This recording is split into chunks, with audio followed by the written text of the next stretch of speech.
آج شام اسلام آباد میں مسلم لیگ نون کا ایک اعلیٰ سطحی اجلاس ہوا،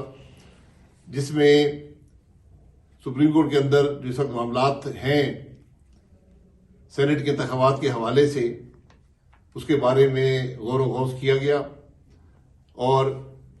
اس بات پر متفقہ فیصلہ ہوا کہ آئین میں تبدیلی کا حق صرف پارلیمان کو حاصل ہے۔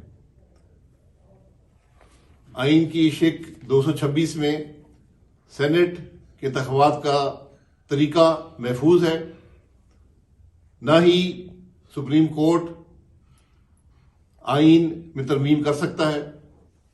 نہ ہی الیکشن کمیشن آئین میں ترمیم کر سکتا ہے، اور نہ ہی حکومت کو یہ حق حاصل ہے کہ وہ ایک آرڈیننس کے ذریعے آئین میں تبدیلی کرے۔ جو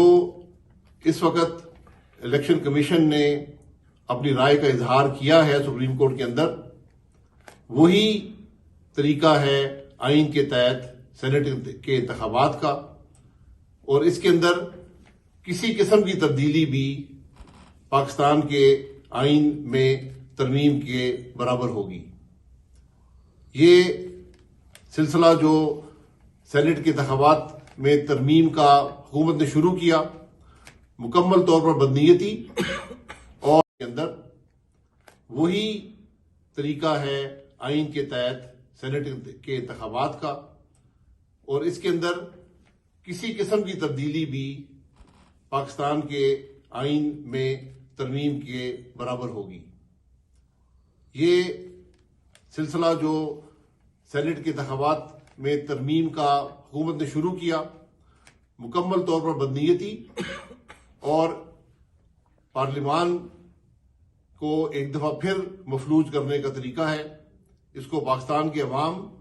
اور پارلیمان کے ممبران قبول نہیں کرتے، اور ہم مکمل طور پر کسی ماورائے آئین طریقے سے آئین کے اندر ترمیم کی مکمل مخالفت کرتے ہیں، اور نہ اس کو پاکستان کے عوام قبول کریں گے اور نہ ہی تاریخ قبول کریں گے۔